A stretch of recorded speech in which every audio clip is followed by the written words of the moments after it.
My friends, the United States currently has a housing crisis. Something that, considering what has happened in the past, could and very well likely have dire consequences if it is not addressed. Over the past several months, this channel has done deep dives into a variety of different crises that are facing different countries around the world, and trust me when I say that there are many, many, many more to come. But at the same time, one of the big complaints, or rather one of the more common questions that has been asked by viewers, is why we have not talked about issues that are happening in places like in the United States. Why focus on places like in Africa, Asia, and the Caribbean? And the answer to that question is because we've been talking about events that were immediately happening and occurring as the videos were being made, and the backgrounds that specifically led to them. To make anything regarding the United States would be a project of a much grander scale, something that was going to take longer to connect the varying different pieces of it together, but saying that does not mean that the United States is not facing its own share of troubles just like the rest of the world. The biggest one that is arguably the most relevant to many people across the United States is that home prices are up about 60% over the past decade when adjusted for inflation. And when looking at people that are only renting, around a quarter of those who are renting are spending more than half of their entire income on housing,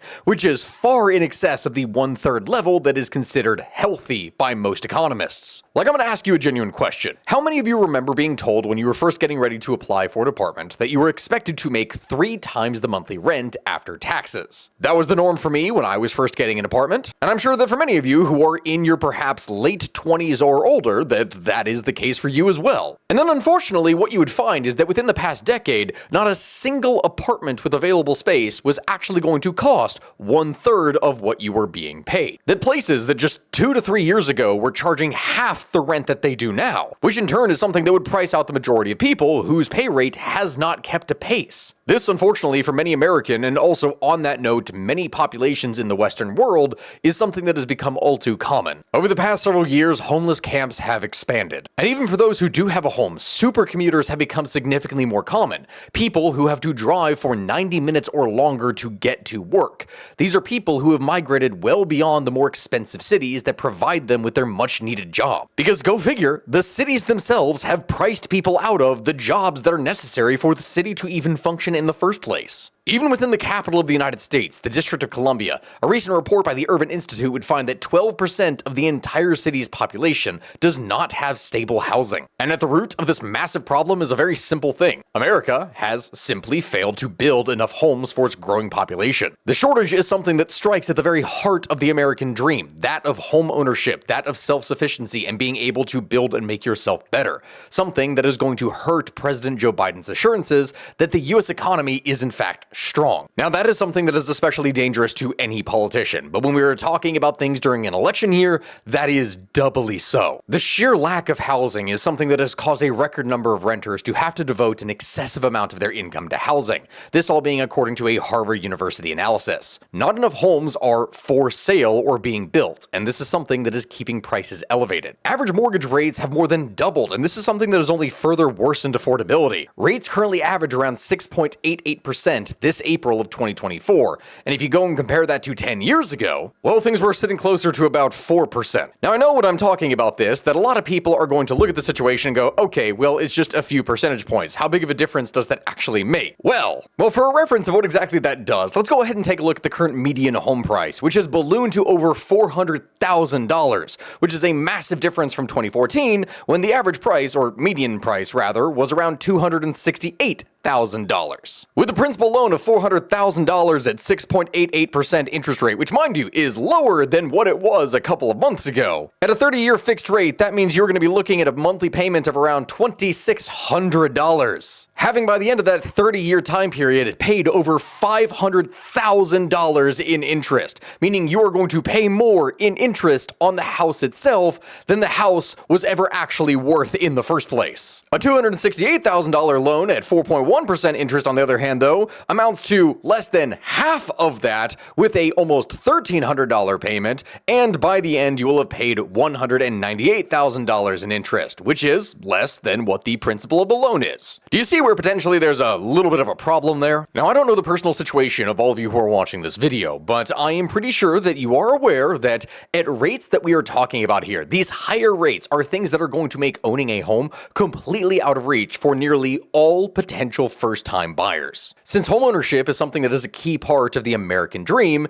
if that is something that appears to be unobtainable, that is something that is going to deeply impact voters' sense of the economy. President Joe Biden, who is a Democrat, has acknowledged the pain that many are feeling in his State of the Union address, and from that would try and give a budget proposal that would be able to address some of these issues. The president wants to fund the building and preservation of 2 million housing units, something that is a meaningful sum to be sure, but this is not enough to solve the actual shortage. He has also proposed a tax credit that is worth up to $10,000 to home buyers, and over the past 3 years, he has increased rental assistance to 100,000 households. As he would say, quote, "The bottom line is that we have to build, build, build." This being something that he would say in a speech to the National League of Cities. That is how we bring down the housing costs for good. Now, my friends, when I talk about this, when I mention anything with Biden or any other political figure in the United States, I have to once again stress to anyone who is watching this, and I know outright that there's going to be a number of different comments in here that get rather spicy and or nasty. I am not a politician. This is not a politics channel. This is a history channel. One that goes and explains geopolitics. Do not think that I am ragging on or advocating for either Biden or Trump or any other political figure that you may put down in the comments. Rapidly climbing home prices were also a problem that would fester under Trump, someone who would achieve celebrity status as a real estate developer. While president, Trump had called for limiting construction in suburbs, claiming during the 2020 election that Biden's policies to spur building and affordability would destroy your neighborhood. During the 2018 to 2020 years of Trump's presidency, the country's housing shortage was something that would surge a whopping 52% to 3.8 million units. Not he or any other politician is guilt-free from this entire situation. And so obviously, when we are talking about this is something that is not good. No matter how it is that you look at the situation, it is not good at all. What makes it even worse is that housing is simply only one factor in a list of things that now seem to be out of reach to the average American. Whether we are talking about housing, whether we are talking about the student loan crisis, whether we are talking about food prices, or even something as simple as the used car market,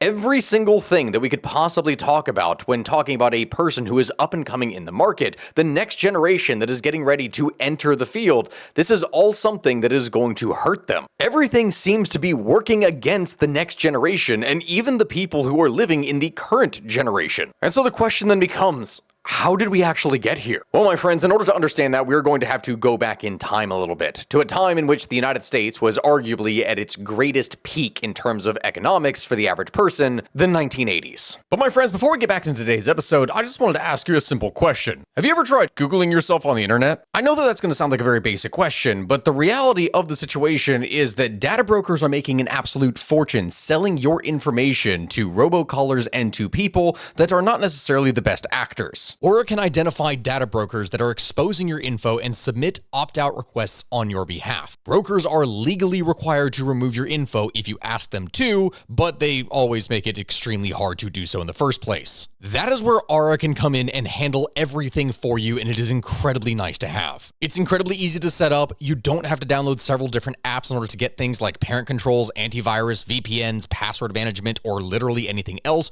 You can just get everything at one affordable price altogether. And so look, okay, if you want to be taken advantage of on the internet, then honestly, that is your choice. But if you want to be able to protect yourself and you want to be able to protect your family, then go ahead and click my link down in the description and try Aura today. Thank you, Aura, for sponsoring this video. And now back to the show. Americans would enjoy many fundamental changes in their standard of living in the 1980s. One major transformation was the new expanded role of television. Cable television, although available in the 1970s, would become standard for most American households during this time period. And this change would usher in a whole new host of programming and things for people to enjoy. Sports-minded Americans could go and watch ESPN Network 24 hours a day. Nickelodeon would cater to the children of the baby boomers with youth-centered daily programming, and to boomers themselves by broadcasting reruns of classic sitcoms at night. Americans could catch up with the news at any time by simply going and watching CNN and the 24-hour news cycle, whether you love it or hate it, that was a thing. But my friends, perhaps the product that introduced the greatest change in American lifestyles over the course of the 1980s, that was the personal computer. Introduced by Apple back in 1977, the personal computer would allow management of personal finances, of quick word processing, of desktop publishing, all of this from the home. Businesses could manage payroll, they could manage mailing lists, they could manage inventories, all from a single small machine. Gone were the days of the manual ledgers of the past, things where you would need a large number of people to be able to go and manually look over your books. Silicon Valley in California, which was home to many of the firms that produced the processors that made these computers run in the first place, that is something that became the symbolic heart of the American technological economy. And so with the growing economy, many middle-class Americans would rush to invest in the bullish stock market and to flaunt their newly acquired wealth. Young urban professionals or yuppies would replace the socially conscious hippie of the previous generation. Instead of free love and going against the man, yuppies would instead seek executive track jobs in large corporations and would spend their money on upscale consumer products, things like Ray-Bans, Polo, Mercedes, BMWs, anything and everything. It was a time of great wealth. I am sure that if I did not even show a picture here, that you all would know what it is that I'm talking about when I say that the health and fitness industry would explode over the course of the 1980s,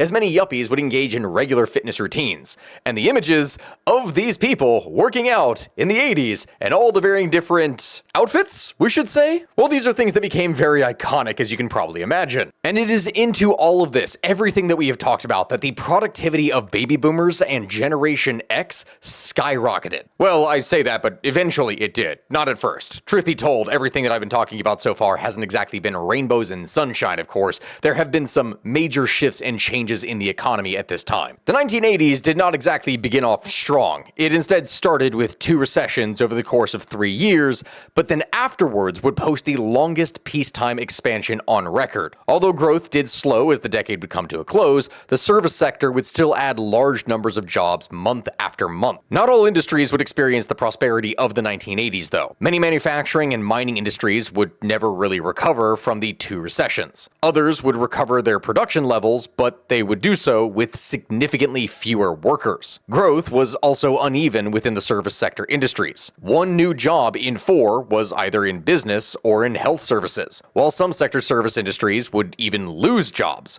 notably communications, railroad, and water transportation. Other industries, such as finance and special construction trades, these would show strong growth for most of the 10-year period, would eventually experience job losses or sluggish growth at the end of the decade. As a result of the interplay of job gains and losses among industries, the 1980s would witness the shifting of another 6% of employment from the goods-producing to service-producing sector. Just over 3/4 of all jobs would now be in the service sector. This continued shift of jobs into the service economy was not at the expense of manufacturing, though, or at least its output, which would remain at about 23% of gross national product over the course of the decade. The difference is, though, is that even while productivity stayed the same, factory jobs would drop from 23% to 18% of employment. During the 2 recessions early in the decade, many marginal jobs were eliminated throughout the economy. Marginal plants were closed down, some of these permanently. With the start of recovery in 1983, industries would take on more of a leaner look. In an effort to compete with the worldwide market, many factories were modernized over the course of the 80s, with more and better machines enhancing workers' output. But at the same time that workers' output is increasing, the size of the labor force itself is also increasing. Not only did the working age population grow by 21.5 million people, but in a major shift, a larger percentage of women would enter the job market. And as a result, women's participation in the labor force would increase from 51 to 57% over the course of the decade. With labor now being plentiful, with factory jobs being scarce, and many companies in financial trouble at the beginning of the 80s, some labor unions would agree to reductions in wages or benefits. Others would agree to continue the status quo until conditions would improve. Labor's recommendations for more cost-effective methods of production would play an important part in the turnaround of many companies. And increasingly, labor had a direct stake in companies' profitability through profit-sharing plans, employee stock ownership plans,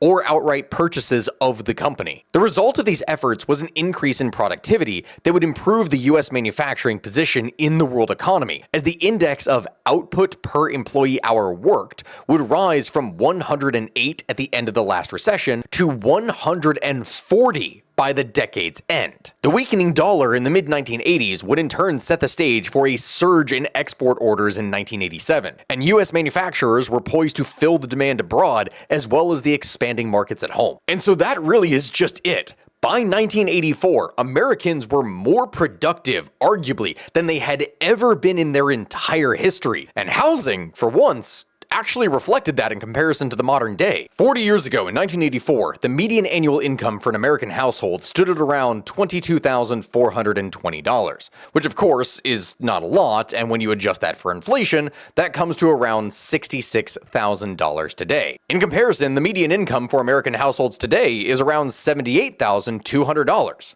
So dollar per dollar, on paper, we are actually doing better now than we were back in the 80s. But, and of course there's always a but, the median house sales price for the first quarter of the year in 1984 would come to around $78,200. The house sales price to income ratio then stood at a rate of 3.49. In other words, you were paying about 3.5 times your income in order to be able to buy a house. And that is something that is very, very important. Because compare that to the housing of today, and the median sales price for an existing home in the United States was around $384,000 as of February of 2024, this being the highest February median on record with the National Association of Realtors. That would give us a much higher comparative income to housing price ratio of 4.91. In other words, despite making 18% more adjusted for inflation, houses to income ratio is 40% worse. And that number is something that only gets even harsher when looking at averages, but there's a reason that I'm not exactly bringing it up here, because that is something that is used by people specifically for doom and gloom and scare tactics. It's important to note the distinction between median household income and average personal income when considering affordability. Median household income represents the income levels that fall exactly in the middle when all households are ranked from lowest to highest income. This measure actually provides a more representative view of the typical income within a population, as it's less likely to be affected by extreme values or outliers. Considering the amount of billionaires and others that exist within the United States,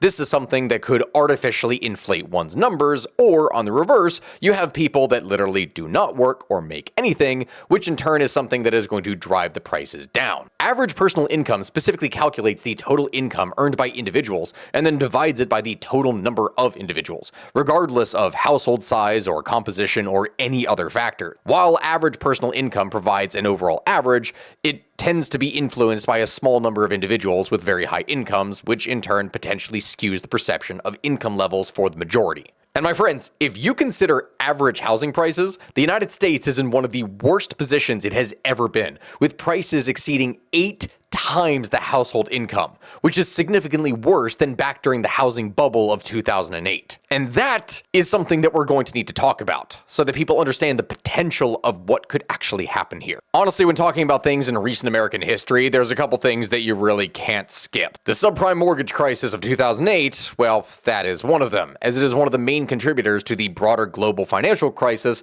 that would wreak havoc across the world at that time. Also known as the Great Recession, this is something that was the worst economic downturn since the Great Depression of the 1930s. For many Americans, it would take years to recover from the financial crisis, and the causes of the subprime mortgage crisis are complex, to say the least. We're going to explain the factors that actually led up to the crisis, as well as the long-term effects that would happen afterwards, of course. But everything that we are talking about for the current crisis, this is something that was years in the making. It is something that did not happen overnight, and it all goes back to this point. But to explain that, we're going to need to go back to the early 2000s. The early 2000s were definitely some interesting years, and the housing market most certainly reflects that, as something unprecedented would happen during this time. You remember how we talked about interest rates before? Well, interest rates during this time period were lowered from a whopping 6.5%, which is only slightly lower than what it is that they are now, down to 1% due to the dot-com bubble burst and the September 11th attacks. The government wanted to keep the money flowing, and low interest rates would provide cheap credit, which in turn would allow people to borrow more money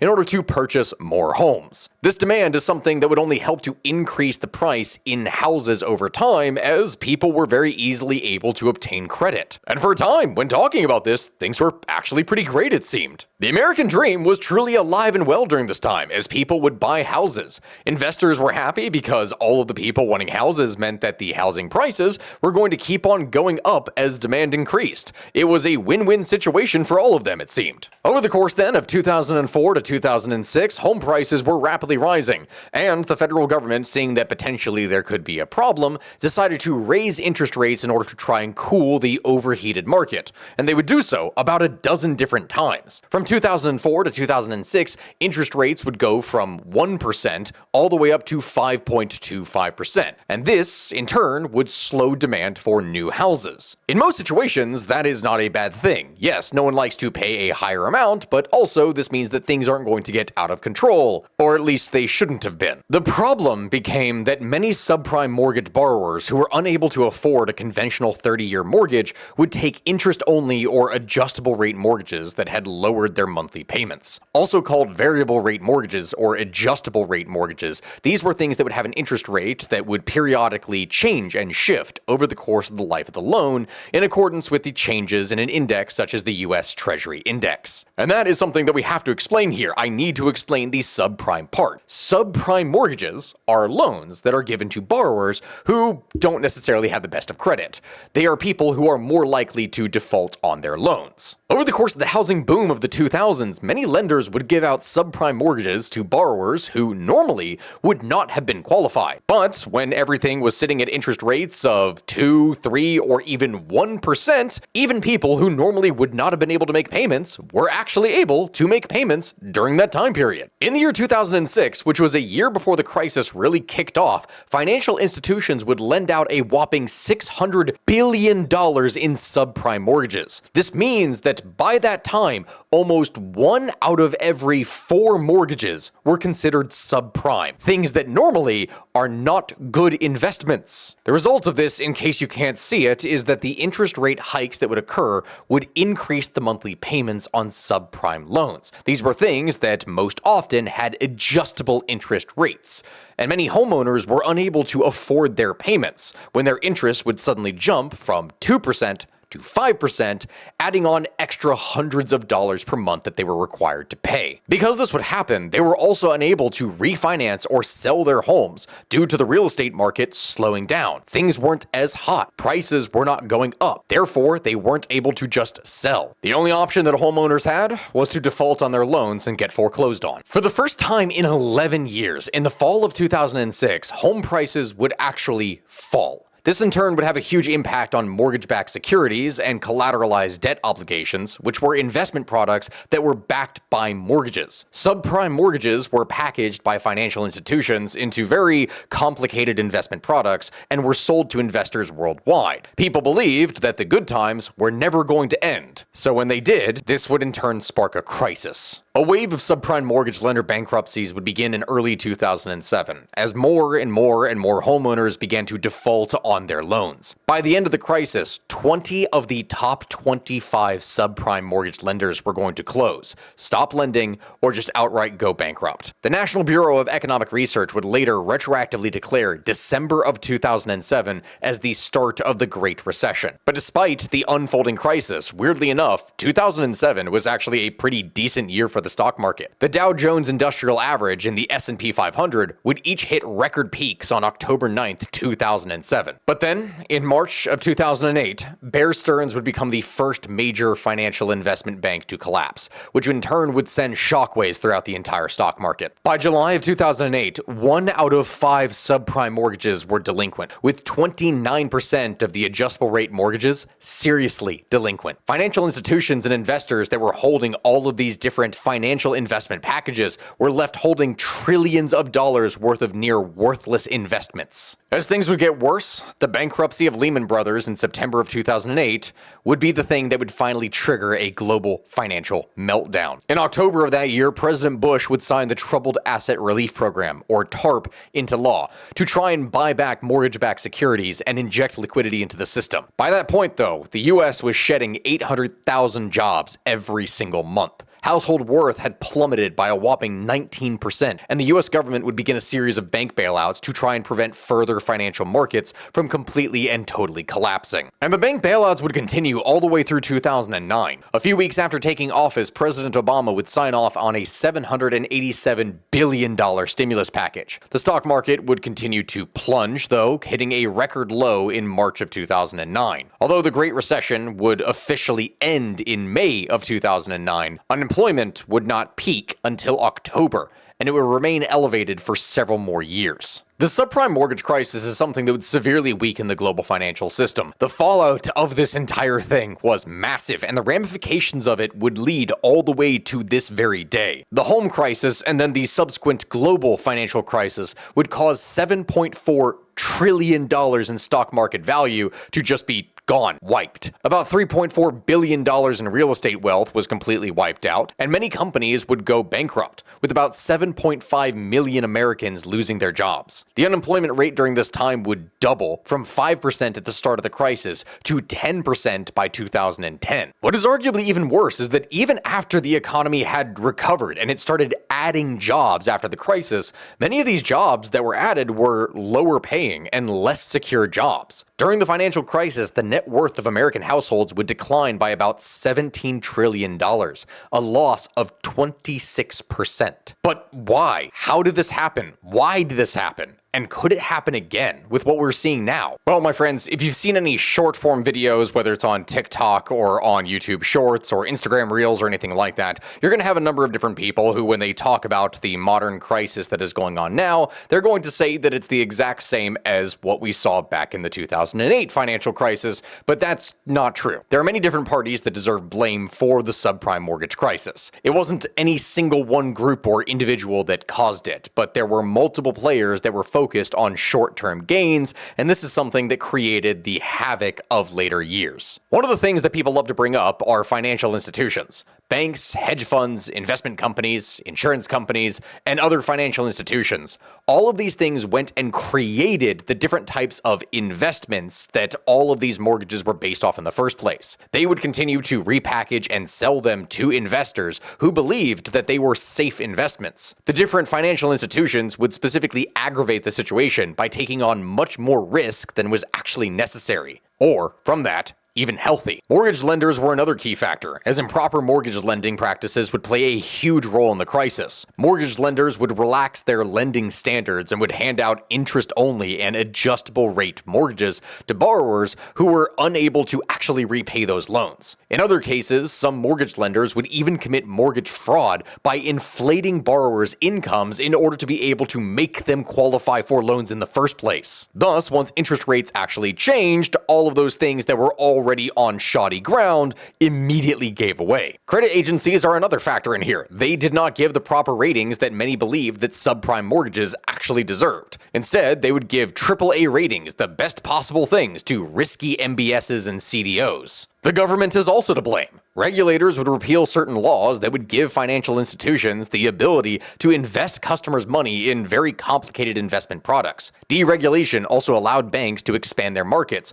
merging with different institutions. And once it reached a certain point, this meant that the banks were simply too big to fail, which in turn would necessitate bailouts that are still a very complicated and divisive issue to this day. Due to the banking law changes, banks were also able to offer subprime customers interest-only and adjustable rate loans that would be the things that would create this problem in the first place. And you all are probably not going to like this, and this is probably going to get a whole bunch of dislikes on this video, but the final one to blame is you. Not you all specifically, like the individuals who are watching this video, unless during this time you also were one of the participants who would buy into all of this, but home buyers and sellers were also part of the problem. People were borrowing to buy houses that really they couldn't actually afford them, but because they were technically able to do it, they did so anyway, even when financially it was not the best option for them to be able to do. While there definitely were some buyers that were subject to predatory lending practices, many of the people who were getting these subprime mortgages were just individuals that were taking on way too much risk and buying houses that they really should never have had in the first place. As a result, after the Fed went and raised interest rates, this meant that these homebuyers were largely unable to afford their mortgage payments. That, of course, didn't really matter for investors, though. Investors wanted investments that were low risk but had high return. Things like these mortgages that were very valuable from the interest that they would pay out.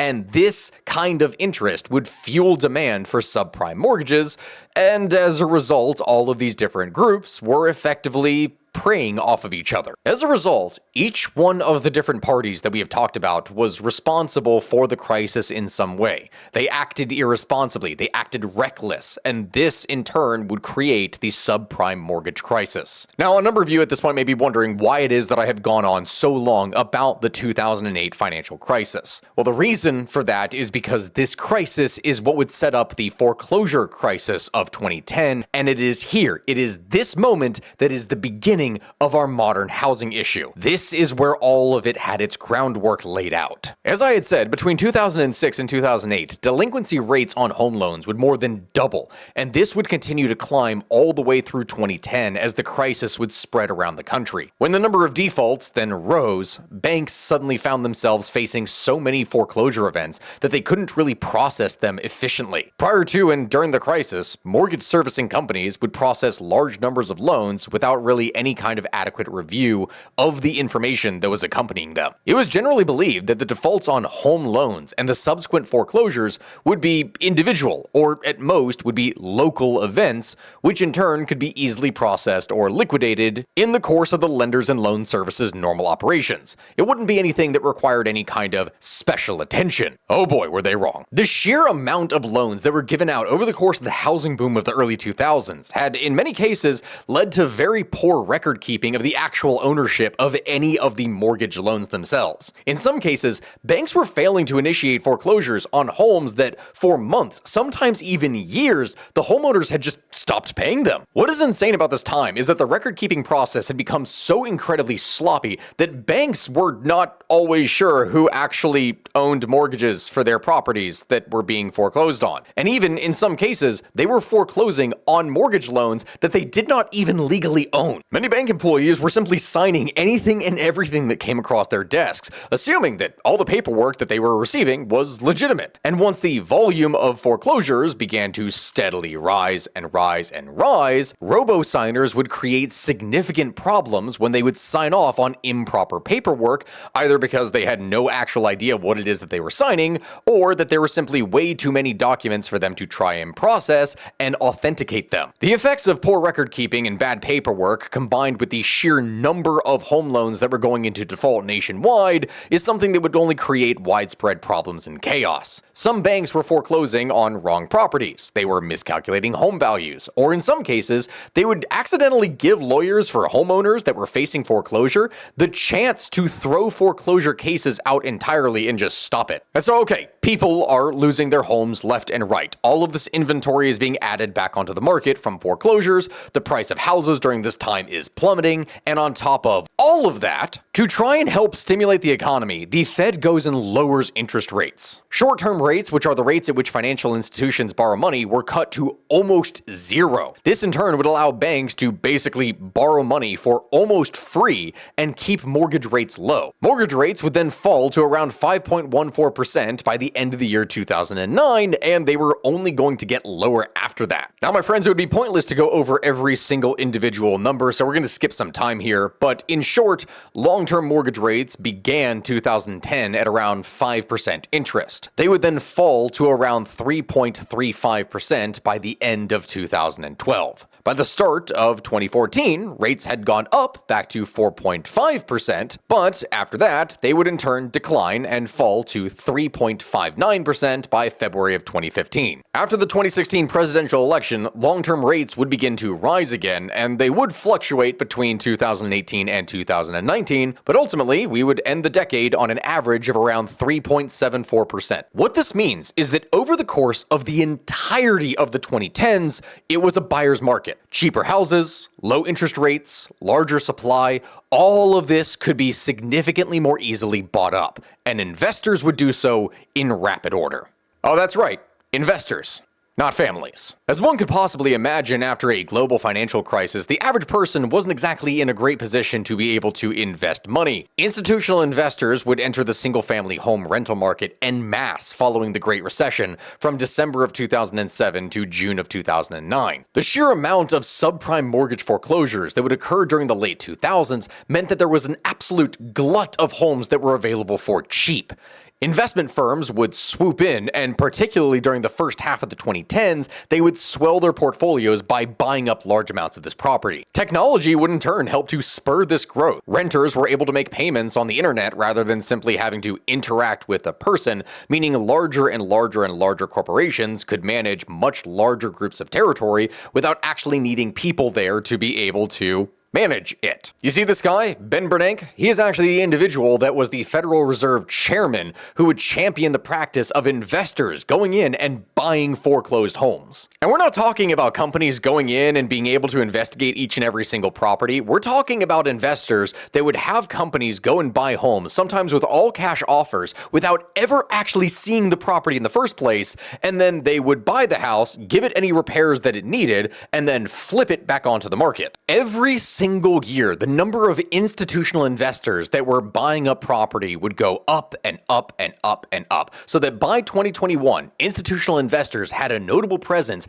in more than 50 US cities. This being in comparison to companies owning a large amount of property in 3 to 5 cities back during the 80s and 90s. But despite everything that I am saying and the graph that you can see behind me right here, back in the year 2021, only 3% of home purchases were being made by large investors, those being ones that had more than 1,000 properties under their name. And that in particular is why research into this topic is something that can be a little bit deceptive, because you will find article after article after article on many different financial institutions that specifically say that no, Wall Street investors are not responsible for buying up large amounts of property. They will go and show how the number of institutional investors that are buying large amounts of property has gone up in recent years, but they will show how it is only 3% and not actually the insane 44% of all homes. The problem is that these articles, when talking about the subject, are again talking about institutional investors of those who own more than like 1,000 properties.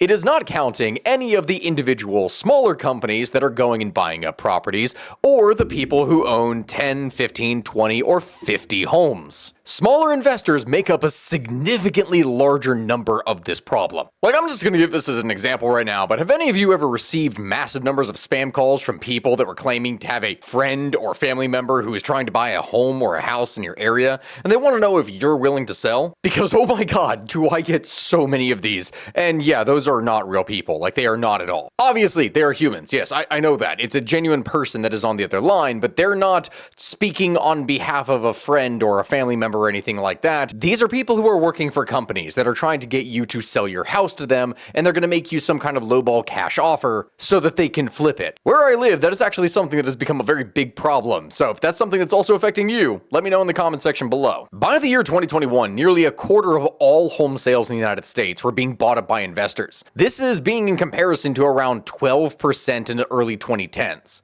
The more homes that were being bought by these groups, the less supply there was for the average family. In the early 2010s, this wasn't necessarily a problem with all the foreclosures and the fact that there was a rebounding market. Supply was, technically speaking, large enough to meet demand, at least for the most part, even if income rates were not exactly keeping up with increasing cost of houses. But as the 2010s wore on, problems started to appear, and everything would crack as the pandemic broke out. I have to say, it feels redundant on this channel that every single time that I am talking about a modern geopolitical problem, that I am obligated to then talk about the COVID-19 pandemic, because that really does seem to be happening. And that is actually reality for you. Almost every single thing in our modern world was affected by it, and the impact of the COVID-19 pandemic was something that was going to send a shockwave that was going to disrupt almost every single aspect of society on Earth. And housing was no different. The real estate market just before the pandemic is is actually something that started out quite strong, being driven by a robust economy and also from attractive rates. According to economic data, the median U.S. house price would rise from $313,000 in the first quarter of 2019 to $327,000 by quarter 4 of 2019. This represented a pretty decent 4.7% average increase, which indicated a solid seller's market that would favor sellers. But, of course, one of the major challenges that we do have to talk about is the pre-pandemic levels of limited housing inventory, which, if you've been following along with this video, probably sounds like a pretty familiar story. If you've been paying attention, that is something that we are currently facing today, and that's really no different than what we were already facing. It's just worse. Half of the nation's largest markets would see a decline in transaction numbers over time as the total number of houses was going to drop. From 2013 to 2020, housing prices would only rise a moderate average of 5% annually. Metro areas, of course, were still going to have the strongest home values, and expensive cities like San Francisco, Los Angeles, and New York, well, those were things that automatically were going to keep growing. It was like they were never going to actually lose momentum. It might sound odd to hear, but in 2019, this actually would be the year that you would see housing affordability improve. Incomes were rising at a faster rate than home prices. For years prior to this, home prices had been rapidly increasing, and income growth would remain comparatively stagnant. Further improving housing affordability was declining interest rates. The average home mortgage rate would drop from 4.54% in 2018 to 3.94% in 2019. This change meant that nationally, housing affordability would increase by about 5%. These key factors would go and create buyer-friendly conditions. It would contribute to a rise in demand, especially in the suburbs of major cities, which would experience the most price growth. At the same time, in the mid-2010s, the millennial generation was no longer going to be wrapped up in their college degrees. I mean, I myself am technically part of this, as I was born in 1995, but that was the much later time period with this, so I technically, in the mid-2010s, was in college. But for the majority of these millennials, many of them were now part of the most educated generation in US history and were nearly a decade into their careers, meaning that by this point, their income had actually grown, and even though it wasn't as much as what you would see under the boomers and Gen X, that still meant that they had decent purchasing power. And in 2019, they would use this to enter the housing market. In 2019, millennials would become the generation with the most loan obligations, as many would transition into actually being able to buy a home. Therefore, 2019 would see an increase in housing demand both for rental properties and purchases, where millennials are largely trying to obtain properties for themselves. Unfortunately, though, that would coincide with the pandemic. On January 31st, 2020, the Secretary of the Department of Health and Human Services, Alex Azar, would declare the 2019 novel coronavirus outbreak a public health emergency. The world, at this point, rapidly began to close down. Now, you would think with a global pandemic going on that this is something that would hurt the housing market. And at first, you are right. At the start of the pandemic, residential real estate markets across the country would experience a temporary lull in housing activity. As people would shelter in place and businesses would close, housing sales and new construction from that logic would just completely hit rock bottom. Nothing would happen. Real estate professionals and investors feared for their businesses, and at that point, there appeared to be very little hope in sight as shelter-in-place conditions were repeatedly extended. Remember, of course, when we're talking about this, at first it was 2 weeks. 2 weeks was then 2 more weeks, then that was 2 months, and 2 months gradually turned into 2 years. At the time in which we all lived, this would be a point in which uncertainty and fear were everywhere, and that is not exactly something that helps a real estate market grow. But then, as you can see from the chart behind me here, COVID's initial negative impact on the housing market didn't exactly last long, and that is something that I had to learn myself when I was literally working at a laboratory in the pandemic and trying to get a house. While housing markets initially had quieted during the pandemic, it got really hot afterwards.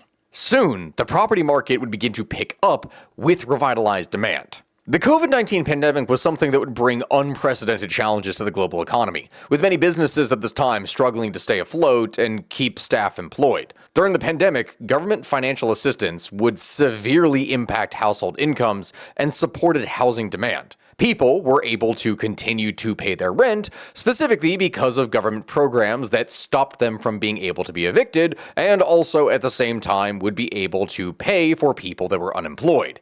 And as a result, households could maintain their economic status in April of 2020, even when unemployment was at an alarmingly high rate of 14.8% when adjusted, up from 4.4% the previous month. The Federal Reserve was also a key player in implementing economic stimulus measures in order to try and combat the pandemic-induced recession. One such measure was to maintain record low interest rates in order to encourage borrowing and spending, which, in turn, as we previously discussed, was going to have a significant impact on the housing market. The thing about this, and it's something that we have to specifically explain, is that low mortgage interest rates made it more affordable for people to be able to purchase homes and for businesses to invest in new properties or expand the existing ones that they already had. Initially, low rates would help keep the property market buoyant during economic uncertainty, and then afterwards it would help to fuel the subsequent years of unprecedented home price appreciation. Like the home values during this time were going to skyrocket. I mean, guys, we're talking about a time period in which by July of 2020, the mortgage rate would fall below 3% for the first time, and it did not stop there. Mortgage rates would continue to drop, hitting an all-time low of 2.65% in January of 2021. The average mortgage rate for the entire year was 2.96%, making it an incredibly affordable time for homebuyers to be able to go in and purchase a home. And those who are looking to refinance their existing mortgages would jump at the chance to be able to lower their financial burden. These low rates were a direct result of the Federal Reserve's policy of trying to maintain record low rates to stimulate the economy during the COVID-19 pandemic. Unfortunately, though, low rates are also things that come with many negative effects, just as they come with positives. First, for the average person who's trying to buy a home in the first place, that is something that is addicting. You're not going to just simply pass up the chance, and once you have that kind of low interest rate, you're not going to give it up for something higher. The problem is that low interest rates are not things that are ever permanent. They were specifically designed in order to be able to support the economy during an event that was wiping out the majority of economic activity. These measures were never things that were going to last, and interest rates were always expected to go back up. Unfortunately, if anyone had any friends or family members or knew someone who was receiving unemployment back during the pandemic and was getting checks that was larger than they would have actually made when they were working, this in turn created a further incentive for people to continuously spend and rack up more debt because they could quite simply afford to. People became very quickly used to affordable debt, and so when rates began to rise again, they reacted negatively and pulled away from the market. Furthermore, low interest rates would also contribute to inflation, which became the next hurdle that people would have to face in the post-pandemic housing market. You see, the lack of new housing was still something that was going to hold up housing prices, and under normal circumstances, what would happen with increased demand for new housing, this is something that would normally be met by increased construction. You're going to build more houses. But with the pandemic conditions, broken supply chains, and social distancing requirements, new construction was very, very limited. Combine all of this with low interest rates, high business costs, and a labor shortage, and this is something that over the time of 2021 through 2022 was going to drive immense amounts of inflation. High inflation, of course, was going to lead to a decrease in purchasing power, meaning that the money that one has was going to lose its value in buying goods and services. And if you ask any kind of economist, there is really nothing more that is dangerous to a major economy than high inflation. The Federal Reserve Bank does have a healthy inflation target of 2%, and it is normal in any economy to have a degree of inflation, because you want people to spend the money and actually stimulate the economy instead of holding on to it. But in 2021, the consumer price index would climb 7%, which means that inflation was very quickly running out of control. In 2022, the inflation rate would be around 8.3%. This in turn meant that the Fed was left with really only one option: raising interest rates. Since the start of 2022, interest rates would steadily increase. Throughout the year, the Fed would increase interest rates 7 times and would continue to raise interest rates through 2023 until inflation was back under control. Again, when talking about housing, normally this would not be an issue as construction would work to meet demand. But as we previously have said, construction had lagged far behind actual demand of the population, fueling higher prices. And that was before the pandemic as it was. During it, The problem would only get worse. As it stands, there is a deficit of around 3 million homes in the United States, meaning that prices are staying high just by virtue of sheer demand. Coupled with all of this, because a lot of the current homeowners, the people who were buying homes during the pandemic and prior, were buying when interest rates were down in the range of 3, 4, or 5%, that means that if these individuals went and sold their current homes now, even with a great price that is perhaps 20 to 50, maybe even 100% more than they actually paid for it, that would also mean that they would now have to buy a new house at a significantly higher interest rate. And to just give an example of what it is that I am talking about, imagine a person who perhaps back in 2016, 17, or even 19, when interest rates were even lower, went and bought a house for the super low rate of 2.65%, and maybe they paid $330,000 for the home, or that is what their loan is. That means that at that rate, with that loan, they are paying an average of around $1,300 a month. A house from 2017 or 2018 that was bought for $330,000 may then be worth $400-something thousand. And so let's say that afterwards they made $100,000 in profit. That is awesome. They can then put that as a down payment on their next house, but oh no. All of a sudden, the houses around them that they're trying to buy are in the $500,000 range. That's not good. So they go and buy a house for perhaps $480,000. They go and put their $100,000 profit that they made on their previous house on that house, and now they owe $380,000. Combine that with a 6.88% interest rate, and you are talking about a change in mortgage that they are paying per month of $1,300 to over double that to $2,900. It's just not worth it. As a result of these kinds of things, not only are not enough homes being built in the first place, but fewer people are selling their homes. All of this is going to be something that further reduces supply and thus keeps prices of houses higher, which in turn brings us to our current predicament. Despite economic uncertainties such as high household debt and inflation, most experts do not actually foresee a crash in the near future. They point out that the current situation does not actually fit the typical characteristics of a bubble, which are driven by speculation and credit expansion. While the housing market does indeed face severe challenges like high mortgage rates and low housing stock, which do affect affordability, experts predict a slower rise in home prices in 2024 compared to recent years. This could indicate that the market is actually stabilizing and correcting itself rather than heading towards a crash. One of the estimates that is looking at this expects a modest decline in housing prices of 2% over the course of 2024.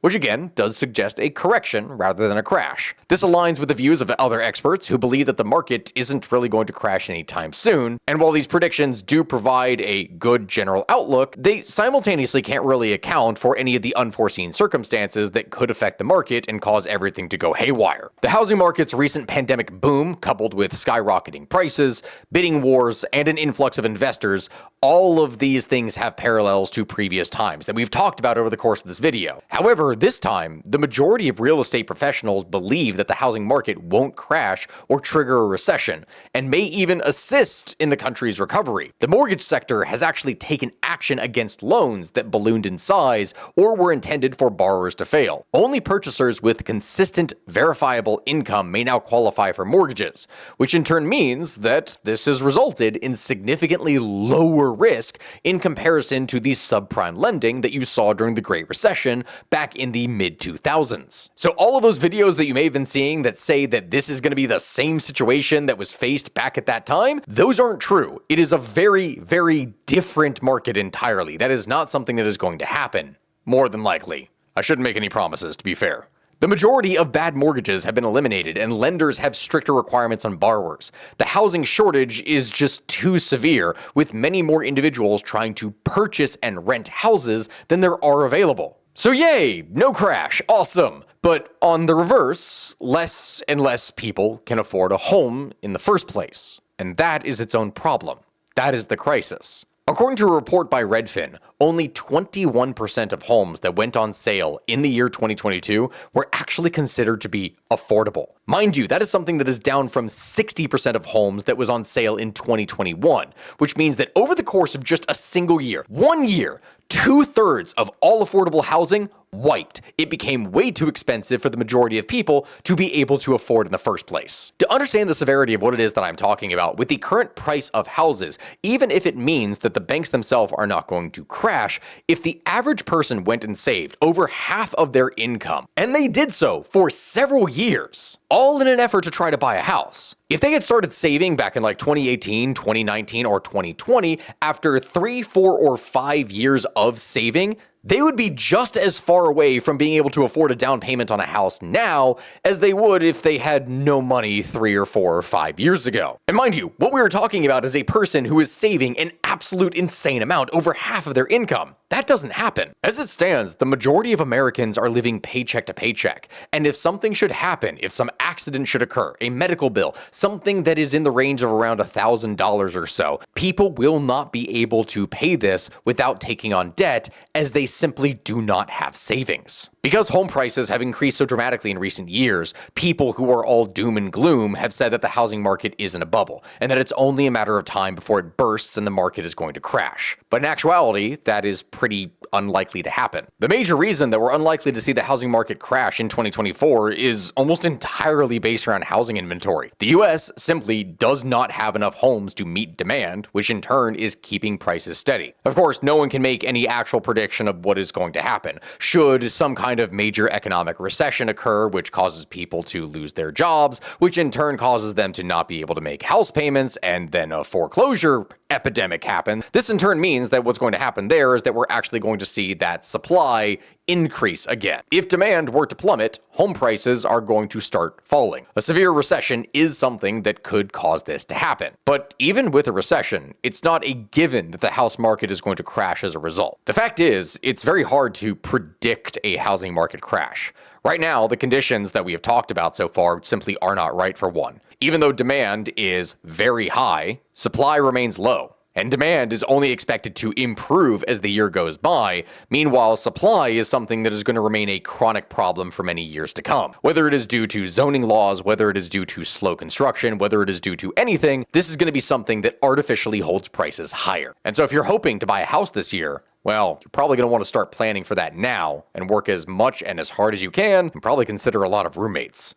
This year is likely to be better for buyers than 2023 was in many ways, as prices are expected to be a little bit lower, but it's also going to be significantly more challenging when it comes to prices and competition. Lower mortgage rates are things that, of course, are going to improve affordability for borrowers. But with that will also come increased demand, because go figure, mortgage rates drop, more people are going to want to actually try to buy a house, which in turn is going to drive prices higher. Finding a home in your price range is probably something that is going to become trickier as time goes by. And for the average American, that's simply not something that they're able to afford. Who really knows what things are going to look like in the next 2, 3, 4 years, as people are not only getting priced out of houses, but being priced out of rent as well. And that, my friends, is going to bring us to the end of the video, where an important question really does have to be asked. What is going to happen when no one can actually afford to buy a home in the first place? The potential societal and political ramifications of that in the United States are massive, but we haven't reached that point yet. Not as it stands. Still though, things are not getting better, and they probably are not going to get better for many, many more years. Considering that 2024 is an election year, really, who knows what could happen? Anything could at this point. But my friends, this has been Stuckui with the History of Everything podcast YouTube channel. Thank you all very much for watching. I hope you understand after everything that we've been going into here today why this video took a long time to be able to create, because we're talking about very complex topics that take a long time to research, especially with something that is not as definitive. This is very different from being able to point very clearly to a crisis that occurred several years ago and its definitive causes, as what we are talking about now is something that is still unfolding and way less definitive in such a large market as the United States. But hopefully, this has taught you something about the matter. I ask that you like, comment, and subscribe, and let me know what it is that you'd like to talk about next here in the comment section below. Anything that you all can do to help my videos in the algorithm is something that is greatly appreciated. My friends, thank you all, and I will see you all next time. Goodbye.